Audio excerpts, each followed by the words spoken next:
The 35,000-ton Powerhouse. The era of the small surface combatant is officially over. In a historic pivot, the U.S. Navy has confirmed that the Trump-class Guided Missile Battleship, or BBGX, will replace the next-generation destroyer program. Displacing a staggering 35,000 tons, the lead ship, USS Defiant, is nearly 4 times the size of a current destroyer. This massive scale isn't for show.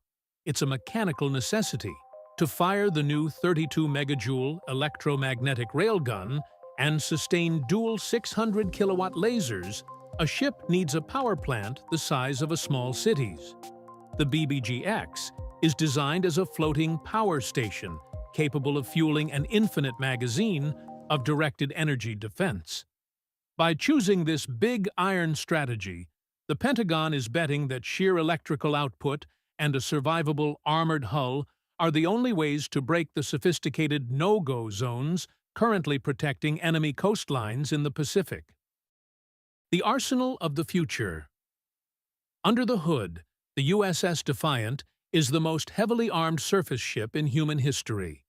Its primary battery features a 128-cell Mark 41 VLS system, but the real ship killers are housed in 12 dedicated tubes for conventional prompt strike hypersonic missiles. For the first time in decades, the Navy is reintroducing a strategic nuclear layer to the surface fleet with the integration of nuclear-armed sea-launched cruise missiles.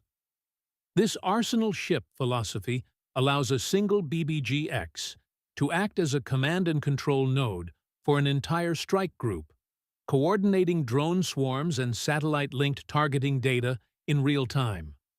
While the projected $18 billion price tag has sparked a firestorm in Congress, the Navy's top brass is clear. In an age of Mach 10 threats, the only way to survive is to be the biggest, toughest, and most powerful player on the water. The Golden Fleet has arrived, and it is built to lead from the front. Thank you for watching. Don't forget to hit that like button, and also please subscribe to our channel so that we can continue to bring you more great stories from the U.S. military and their allies around the world.